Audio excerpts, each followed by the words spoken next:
Yoga Plus. Download now for free. Hey, it's Julia, and today I'm going to be showing you the 6 ways that I use my block during practice. Before we get started, click that like button and be sure to hit the notification bell so you can be notified instantly whenever we post new videos. I get a ton of questions about how to use props, and I am a big fan of props. I think they're great for all levels of practice.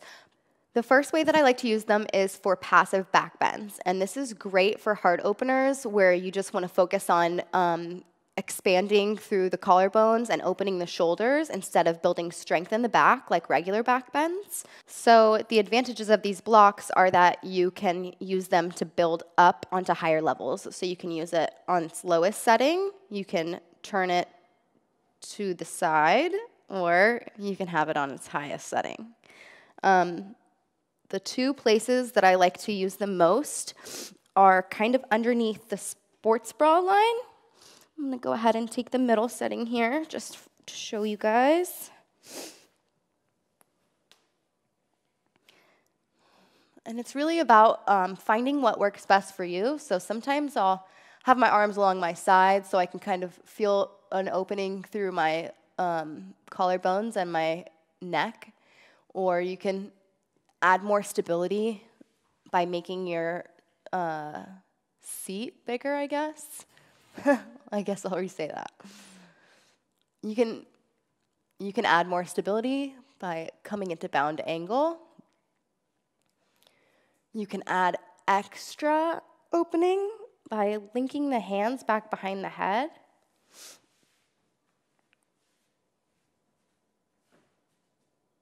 This is nice. Just play around with this and find out which setting works best for you. And then the second position that I love using the blocks for is underneath the sacrum.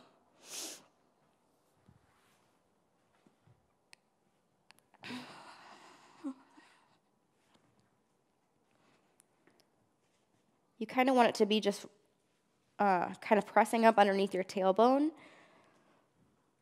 You can extend the legs long, come back into that bound angle.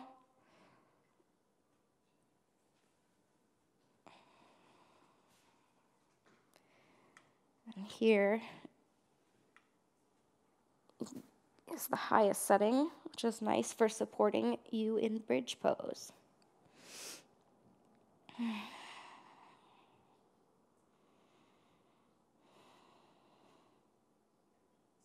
a little reason, a little benefit associated with backbends? Backbends are going to be great for energizing you anytime you need a quick pick-me-up, even if they're passive, so blocks will be helpful for that.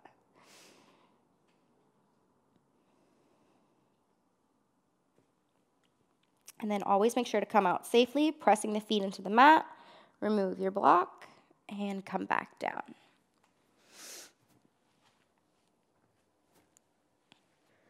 I'm going to show you another example of how to use these in a backbend, but this is going to be an active backbend. And the difference between passive and active is engaging the back muscles. So the passive backbends are going to be really helpful for that forward hunching motion that we're all in when we're looking down at our phones, down at our computers, and just getting a deeper opening through the front side of the body.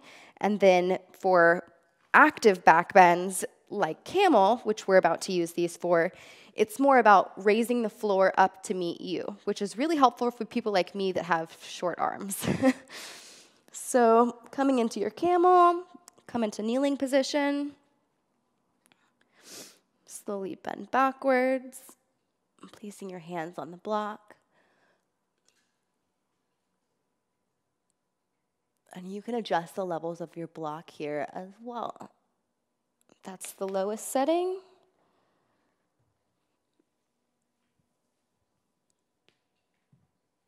Middle setting. See, you can still tell that I'm engaging the back muscles, so it's just like a regular back bend, but it does add a little bit of extra support, especially if you're not ready to move into camel in your practice yet. So it's a good building block. Always coming out the same way you came in. You can really use these blocks to raise up the floor in any pose. I recommend them a lot for my students in forward bends, especially if they have lower back problems, just to add a little bit of extra support. So taking a generous spin in the knees. Can lower levels.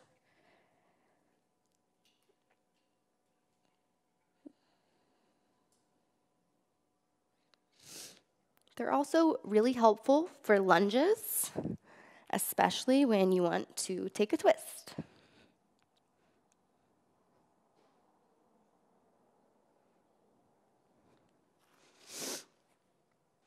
You can also use them for things like triangle pose.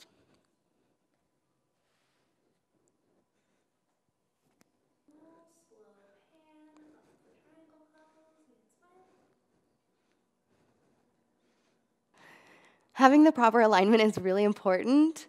If I didn't have this block, I would probably be kind of dumping into my lower back, and I wouldn't get all the same benefits that I would be able to get if I had the structure correct in triangle pose.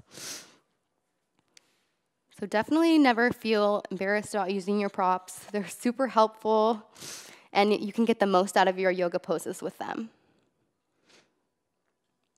And then from here, I'll show you the third way that I like to use my blocks is to stabilize in balancing poses.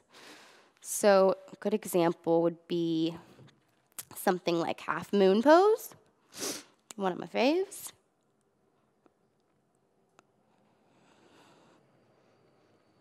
And this is great stability and also keeping the structural integrity of the pose here as well. You can use them for half splits.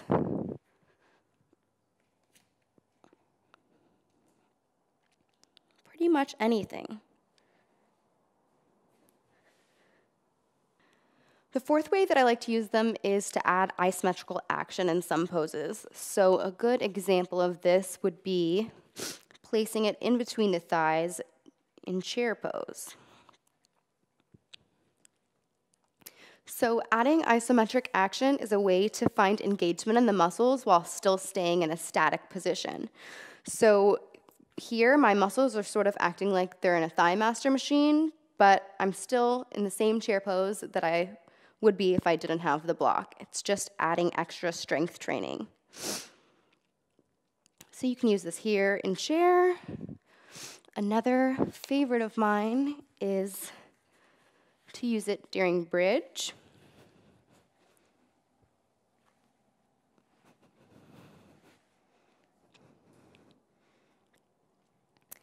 You can really feel this one. It's just sort of engagement in opposite directions. Again, this will be really helpful for back pain and protecting the sacrum as well.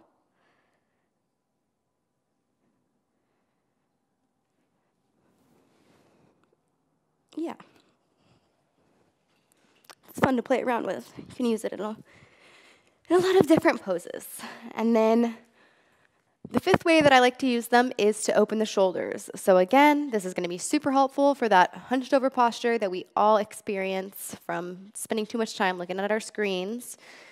Taking your blocks on the highest setting, you can bring the elbows down to meet the blocks, hands in prayer, and just sort of take a little puppy pose, sinking the head down towards the mat.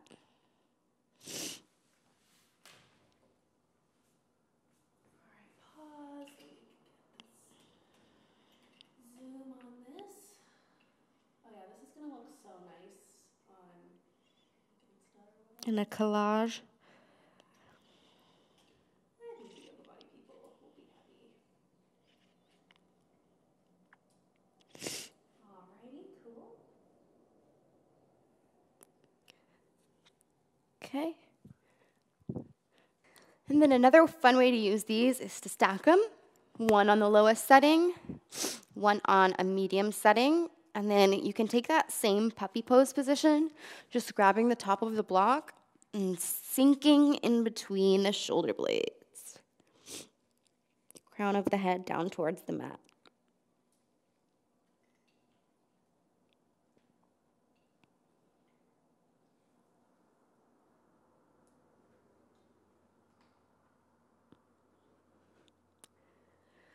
This stacking position is also good for laying on top of. You want to place it same position as the passive back bends underneath the bra line.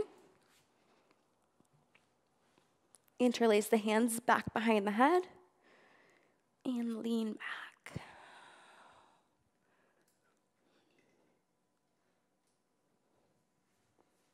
I like to keep my knees bent here because it just feels more supported, but you can take whatever leg position that you like.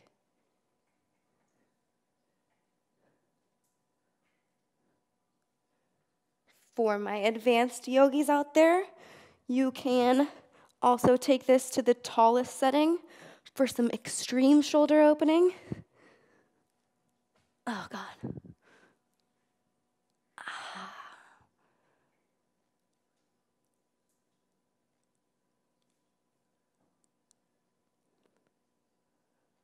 And coming back out. And the final way that I like to use my blocks is for just extra added support. So an example of this would be supporting the head in child's pose.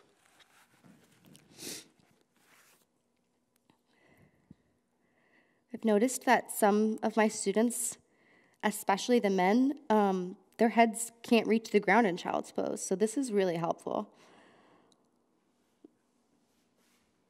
You can use this here.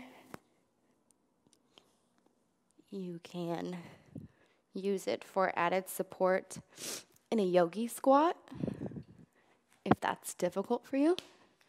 That way you can still find the same alignment and then slowly work towards lifting your sits bones off the ground instead of jumping right into it. Or you can use them to find extra support in the knees when taking bound ankle.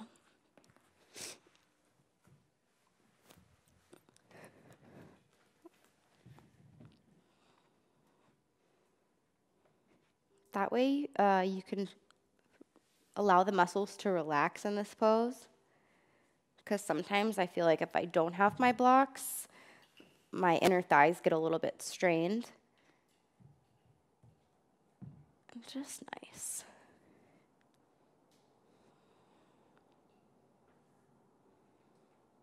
So the ways that you can use your blocks are endless. If there's any that I forgot or that you have questions about, please feel free to leave a comment. I invite you to explore your limitations and find out where you can use the blocks to best serve your practice. If you like this video, go ahead and download the Yoga Plus app where you can gain early access to more of my videos and practices. Introducing Yoga Plus, offering a free series every month with over 300 different videos. Take control of your health. Work out anytime, anywhere.